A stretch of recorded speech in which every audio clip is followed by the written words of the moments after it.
He also set up a meeting with BITC at that stage. During the meeting with BITC, they've asked if I would be interested to look at citrus in the Selebi Phikwe area. Meetings were set up with Speedo and Dr. Bernard of the Marinari team, and the ball started rolling. Right from the start, we saw some major advantages on producing citrus in this area. Firstly, because of the latitude, north, and the altitude, there's opportunity that we can produce fruit in the early citrus production markets. There's an early window opportunity for citrus.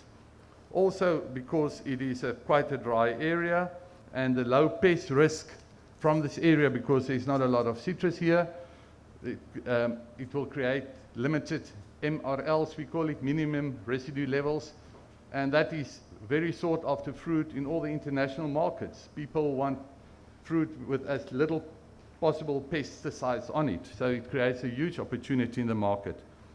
Everything went smooth and according to plan until March 2020, when COVID-19 started and the whole world came to a standstill, and it's also our project.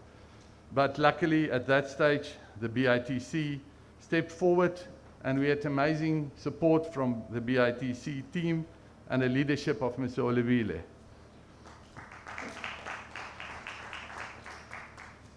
They've done fantastic work to fast track the process, to open up doors that were closed because of COVID-19, and also to make sure that everything that what we do is within the laws of Botswana and that it is done correctly.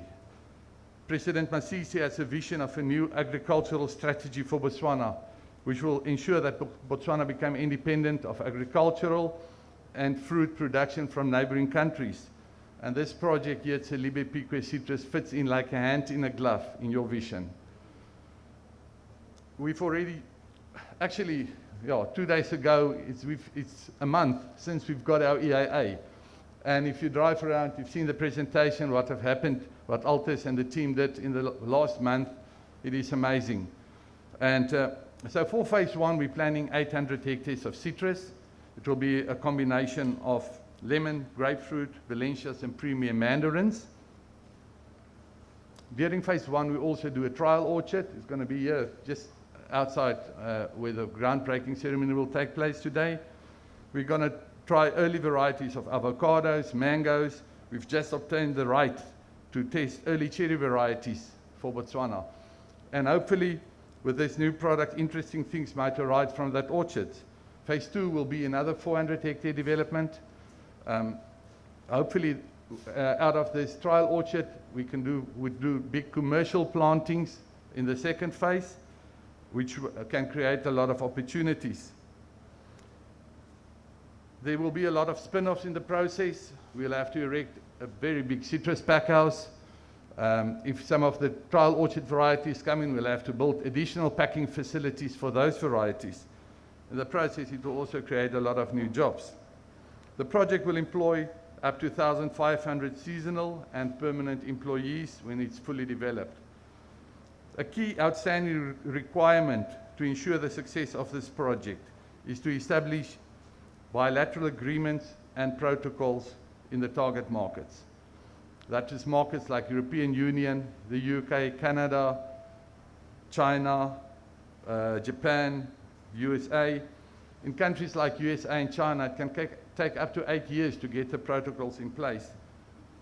We have a formal commitment from the Minister of Agriculture, for Ministry of Agriculture in place to execute these processes with the support of the CGA, the Citrus Growers Association of Southern Africa, and the CRI, Citrus Research International.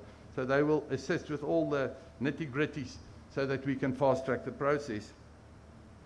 In addition, we request that access to the identified market for products be part of all bilateral and other trade agreement agendas on all interaction with these countries which we want to target as our markets. The value adding, Dr. Bernard have mentioned, we're looking at a juice, when there's a sufficient juice fruit to do a juice plant, we'll create opportunity for the farmers down to Tuli site also to bring in the fruit so that we can do some value adding. It will create jobs, and a lot of other opportunities will arise from that. We are excited to learn that the government of Botswana, through the Ministry of Agriculture, is looking to create a citrus production cluster towards Bobenong. Part of the plan is also to upgrade the nursery at Tunata. From Selebi Phikwe side, citrus side, we are keen to assist wherever we can. As we also see it as part of our outreach program to make a difference and to add value to smaller scale farmers, assist with packing, marketing of the fruit, whatever needs arise. Selebi Phikwe Citrus has a vision to grow agriculture in Botswana, and hopefully in the future we can sit and see where there's new alternative opportunities where we can become involved in. We had amazing support from government, from all the government departments to facilitating the whole process. From the shareholder side, thank you for your contributions. The whole project, what you see and what is planned ahead is done by shareholders' equity, so it's our own contributions. It was a great experience to work with the Botswana people from Department of Agriculture, Water Utility Company, BITC, as I've mentioned. The local people from Speed have been amazing, from Jay-Z, Sam, Lerato, Bailetsi, especially when the management team moved into Phikwe, they sorted out all the nitty-gritty problems, and it was fantastic support from the local Speedo team. Yeah, and then lastly, I want to thank everybody who've made this day possible. For Malebogo and the whole BITC team, it's really fantastic, and it's a privilege to have the president and his wife here and all the other dignitaries. And we hope we will spend good times together and have quite a few more functions in the future. I thank you all.